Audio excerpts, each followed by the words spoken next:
एक ऐसा योद्धा जिसने जीवन भर धर्म, दान और साहस से इतिहास रचा।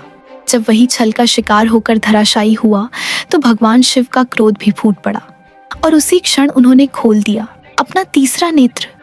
आज हम आपको बताएंगे वह रहस्य, कर्ण की मृत्यु के बाद आखिर क्यों शिव का तीसरा नेत्र खुला और इसका अर्थ क्या था। आप देख रहे हैं रहस्य न्यूज़। अगर पहली बार आए हैं तो चैनल को सब्सक्राइब कर लीजिए, क्योंकि यहाँ हम लाते हैं हर वो रहस्य जिसे जानकर आपकी सोच बदल जाएगी। कुरुक्षेत्र का युद्ध अपने चरम पर था।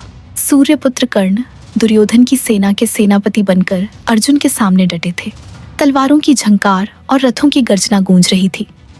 अर्जुन ने कहा, कर्ण, आज तुम्हारा अंत निश्चित है। कर्ण हंसते हुए, अर्जुन, अंत मेरा हो या तुम्हारा, इतिहास वीरता को ही याद रखेगा। लेकिन तभी नियति ने करवट बदली। कर्ण का रथ कीचड़ में धंस गया। उन्होंने धनुष रखकर पहिया निकालना शुरू किया। कर्ण ने कहा, धर्म यही कहता है कि असहाय शत्रु पर वार मत करना।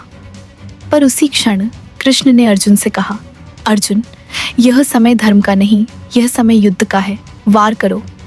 अर्जुन ने अंजलि का अस्त्र उठाया। वह अस्त्र वज्र की तरह कर्ण की गर्दन चीरता हुआ निकल गया। कर्ण धराशायी हो गए। पूरा रण क्षेत्र थम गया। लेकिन यह केवल एक योद्धा की मृत्यु नहीं थी। कर्ण भगवान शिव के परम भक्त थे। किंवदंती है, महादेव ने स्वयं उनकी तपस्या स्वीकार की थी।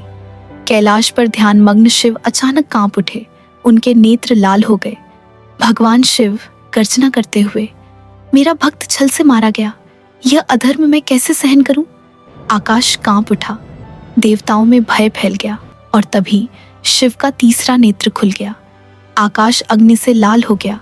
बिजलियां चमक उठी। धरती डोलने लगी। कुरुक्षेत्र में योद्धा अपने अपने रथों में कांपते खड़े रह गए। कहा जाता है, जो भी उस नेत्र की आभा देखता उसकी चेतना जलकर भस्म हो जाती। प्रलय की आहट थी। तभी ब्रह्मा और विष्णु प्रकट हुए। ब्रह्मदेव ने कहा, आपका क्रोध उचित है, परंतु इस अग्नि से पूरी सृष्टि नष्ट हो जाएगी। भगवान विष्णु बोले, कर्ण की आत्मा पहले ही मुक्त हो चुकी है, कृपया अपने भक्त को शांति दीजिए। शिव कुछ क्षण मौन रहे। फिर उन्होंने तीसरे नेत्र की ज्वाला रोक दी। लेकिन उस अग्नि की ऊर्जा व्यर्थ नहीं गई। उसने कर्ण के सारे दुख, अपमान और पीड़ाएं भस्म कर दी।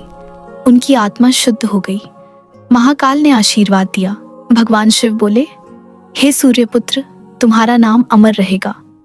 उसी क्षण सूर्यदेव प्रकट हुए और अपने पुत्र को लेकर सूर्यलोक चले गए।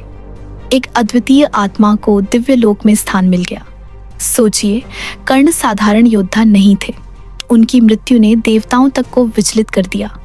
शिव का तीसरा नेत्र, जो सामान्यतः विनाश का प्रतीक है, उस दिन विनाश का कारण न बना, बल्कि एक आत्मा की मुक्ति का माध्यम बना। तो मित्रों, यह थी वह रहस्यमयी गाथा जब कर्ण की मृत्यु हुई और भगवान शिव ने गुस्से में खोल दिया अपना तीसरा नेत्र। अगर आपको यह कहानी पसंद आई तो वीडियो को लाइक और शेयर करें। रहस्य न्यूज़ को सब्सक्राइब करना न भूलें, क्योंकि यहाँ हम लाते हैं हर वो रहस्य जिसे जानकर आपकी सोच बदल जाएगी।